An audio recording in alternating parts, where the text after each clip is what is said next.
Hey guys, अस्सलाम वालेकुम। इसमी मोहम्मद आफाक खान। जो वीडियो मैं आपको दिखाने लगा हूं, आपको अफसोस ज़रूर होगा कि किस मुनज़्ज़म अंदाज से मदारिस के ख़िलाफ़ प्रोपेगंडा हो रहा है और प्रोपेगंडे की शक्ल को तब्दील करके बार बार आपके सामने लाया जाता है और इस हद तक जा चुके हैं कि बच्चों को बिल्कुल मदारिस से दूर रखा जाए और हाफिज़ बनाने के ऊपर भी आज सवालात उठाए जा रहे हैं। इससे पहले कि मैं आपको वीडियो दिखाऊं, एक बात मैं आपको बताने लगा हूं कि मैं पिछले 6-7 साल से इसके ऊपर बात कर रहा हूं। आप मेरा यूट्यूब चैनल सर्च कर लीजिए। हमेशा से कहता आ रहा हूँ कि भाई ये प्रोपेगंडा हो रहा है। कुछ लोग इस्लाम की दुश्मनी में इस तरह की बातें कर जाते हैं, वो तो करेंगे, लेकिन कुछ लोग प्रोपेगंडे की जद में आकर कम अकली, कम इल्मी, जहन साजी की वजह से इस तरह की बातें कर जाते हैं जिस तरह की ये भाई कर रहे हैं। आप ये वीडियो मुलाहिज़ा कीजिए, उसके बाद मेरा जवाब ज़रूर ज़रूर ज़रूर सुनिएगा और भरपूर साथ दीजिएगा। बच्चों को वो कमा नहीं सकते, उस जगह वो मदरसा आ जाता है जो प्लग इन करता है उस इकोनॉमिक गैप को।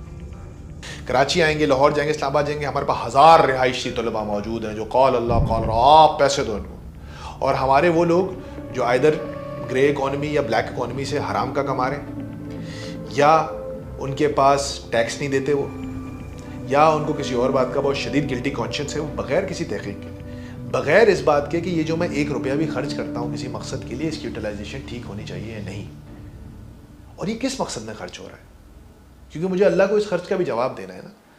वो उनको दे देते हैं, कहते ले लो यार, अब मैं जन्नत में चला जाऊंगा ना। तो पहले माँ बाप उस बच्चे को डालते हैं, और शहर में क्या होता है कि वो माँ बाप जो खुद अपने गुनाहों का बोझ होता है उनके ऊपर और खुद जन्नत जाने के अहल अपने आप को नहीं समझते, वो कहते हैं यार ये पढ़ लेगा तो मुझे ताज पहना दिया जाएगा, मैं इसके जरिए जन्नत चले जाऊंगा, खुद नहीं कोशिश करूंगा। आपने ये वीडियो देख ली जिसमें ये कह रहे हैं कि भाई बच्चों को इसलिए ज़्यादा पैदा किया जाता है कि ताकि वो कल को पैसे कमाने की मशीन हो, वालिदैन को कमा कर दे सकें। दूसरी बात ये है कि वालिदैन खुद इतने गुनाह किए हुए होते हैं कि या तो मदरसे में चंदा दे देते हैं, या तो वो चाहते हैं कि चले उसका बच्चा कुछ बन जाएगा ताकि वो उस बच्चे की वजह से जन्नत में जा सके।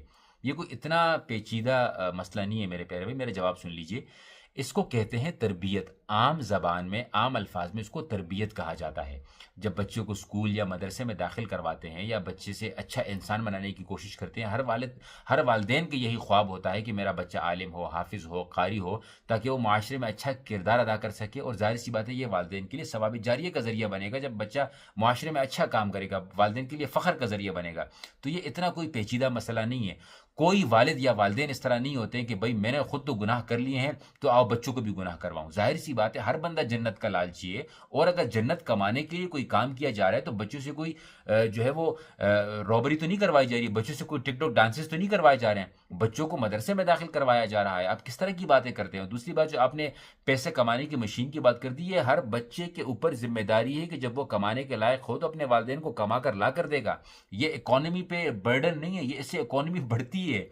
आप ज़रा थोड़ा-सा लॉजिकल होके सोचिए। ये पॉडकास्ट, ये एक तो मुझे पॉडकास्ट से नफ़रत हो गई है। जिसको देखो सामने कैमरा माइक लगाते हैं, कैमरे पे बैठ जाते हैं और बस वो समझते हैं कि वो बहुत बड़े इंटेलेक्चुअल हो गए हैं। भाई रियलिटी को फेस करें।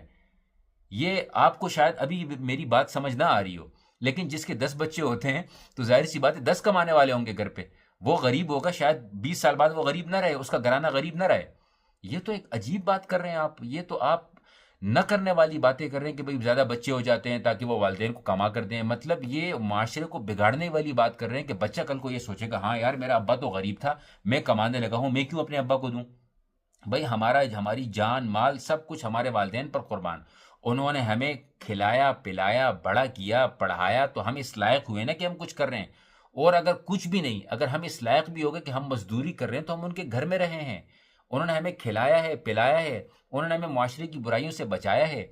अगर मेरा वालिद मजदूर था और आज मैं कमा रहा हूं, तो क्या मैं वालिद को नहीं कमा के दूंगा कि भाई नहीं वो तो मजदूर था, अपनी मेहनत नहीं की, मैं अपनी मेहनत के पैसे नहीं दे रहा। किस तरह की बातें करते हैं आप। और दूसरी बात ये हो गई कि कल को बच्चे आपकी वीडियो देखकर बोले, अब्बा जी मैंने हाफिज नहीं बनना है, वहाँ पे जो है ना बड़ी मुश्किलात होती है, सुबह नमाज के लिए उठना पड़ता है, मंजिल सबकी सबक सब कुछ पढ़ना पड़ता है, आपने अपने गुनाह किए हुए, तो मेरी वजह से आप जन्नत में जाना चाहते हो। भाई हम जन्नत में जाने के लिए अपने वालिदैन की खिदमत नहीं करेंगे। हम जन्नत में जाने के लिए अपने वालिदैन के चेहरे पर मुस्कुराहट नहीं लेकर आएंगे। क्यों एक आसान से मामले को पेचीदा कर रहे हो। मैं ये सवाल करता हूं कि आप लोग ये क्वेश्चंस जो कि मैं कर रहा हूं, कि आप ये क्वेश्चंस यूनिवर्सिटी से क्यों नहीं करते हो, कॉलेजेस से क्यों नहीं करते हो, आप स्कूल से क्यों नहीं करते हो। हमारी इकोनॉमी तबाह हो रही है, मदारिस ने तबाह की है। हमारे आज एजुकेशन का लेवल ये है कि ग्रेजुएट हो जाते हैं लेकिन जॉब्स नहीं मिल रही, या अगर ग्रेजुएट होकर बाहर जाते हैं तो नौकरी नहीं मिलती। हमारी यूनिवर्सिटीज़ की डिग्रीज को कोई जो है वो मानता नहीं है। तो क्या ये भी मदारिस की गलती है। مدارس نے تو آپ کی حکومت کے ساتھ، آپ کی ملک کے ساتھ، آپ کے معاشرے کے ساتھ یہ احسان کیا ہے کہ جو ہے وہ لوگوں کو جہالت سے بچایا ہے. اگر کسی کے پاس کوئی دنیاوی تعلیم نہ ہو، کم از کم وہ حافظ ہو، قاری ہو، عالم ہو، کہیں تو انسان کا بچہ ہوگا. اچھے برے لوگ ہر معاشرے میں ہوتے ہیں، ہر فیلڈ میں ہوتے ہیں، لیکن صرف مدارس کو ٹارگٹ کرنا یا تو آپ کی ذہن سازی ہو چکی ہے، یا آپ سامنے جو مائک لگاتے ہیں تو بس آپ کے اندر کا انٹلیکچوئل آ جاتا ہے، یا تو پھر آپ یہ سمجھتے ہیں کہ میں اس طرح کی باتیں کروں گا تاکہ آفاق خان اور اس کے ساتھی ہمارے اوپر ویڈیو بنائے اور ہم بھی وائرل ہو جائیں. تو میری آپ لوگوں سے گزارش ہے کہ جو ان بھائی کو جانتا ہو ان تک ضرور یہ ویڈیو پہنچائیے گا. میں نے بڑے ادب کے دائرے میں بات کی ہے، اخلاق کے دائرے میں بات کی ہے، اپنا پوائنٹ آف ویو رکھنے کی کوشش کی ہے. اور میری یہی گزارش ہے تمام پوڈ کاسٹ کرنے والوں سے جو کہ سامنے مائک لگا لیتے ہیں، پیچھے سب کچھ بلر کر دیتے ہیں، بڑی بڑی بڑی پٹی لگا لیتے ہیں کہ چندہ کہاں جاتا ہے. میری آپ سے یہ معصومانہ گزارش ہے، عاجزانہ گزارش ہے کہ بات وہاں کریں جہاں آپ کو پتہ ہو کہ میں کیا بول رہا ہوں. معاشرے کی برائیوں پر بات کرنی ہو تو ہزاروں ایسی برائیاں ہیں، پہلے ان کو تو ختم کر لیجئے آپ، پھر آپ آ جائیے گا مدارس پہ، ہم ساتھ میں مل کے برائیاں ڈھونڈیں گے، کوئی مسئلہ نہیں ہے. لیکن جو آپ کی اکانومی کو تباہ کر رہا ہے، جس نے آپ کی پیس کو تباہ کیا ہوا ہے، جس نے آپ کی ریکگنیشن کو پوری دنیا میں تباہ کیا ہوا ہے، جس نے آپ کی امیگریشن کو تباہ کیا ہوا ہے، جس نے آپ کی بزنس کو تباہ کیا ہوا ہے، جس کی وجہ سے آج ہمیں ویزاز نہیں ملتے ہیں، یہ تمام چیزوں پر بات کرنے کی شروع کی. جو آپ کا بجٹ کھا رہے ہیں ان کے اوپر بات کیجئے نا، جہاں سے بے حیائی پھیل رہی ہے ان کے اوپر بات کیجئے نا، ان کے اوپر ایک ٹرینڈ سیٹ کیجئے، ان کی ذہن سازی کرنے کی کوشش کیجئے. Why all of a sudden you just decided to come and attack مدارس؟ Please avoid this. if you don't know how to speak just stay quiet. دنیا میں بہترین انسان وہ ہے جس کو پتا ہو کہ مجھے اس موضوع پر بات نہیں کرنا آتا تو وہاں پر خاموش ہو جائے. Zip it. امید کرتا ہوں کہ آپ اس ویڈیو کو اس بھائی تک ضرور پہنچائیں گے. اور آج کل یہ بہت معاملہ عام ہوتا جا رہا ہے. اپنے بچوں کو حافظ بنائیں، بہترین بنائیں، بار بار حافظ بنائیں. بولتے رہیں گے یہ لوگ سمجھ نہیں آتی کہ کیا پڑھ رہے ہیں، یہ وہ بولنے دو بھائی، پہلے پڑھنے لگ جائیں گے تو سمجھنے بھی لگ جائیں گے. انشاءاللہ وہ وقت آ جائے گا، لیکن ان کی باتوں میں نہیں آنا ہے. جزاکم اللہ خیرن. السلام علیکم ورحمۃ اللہ.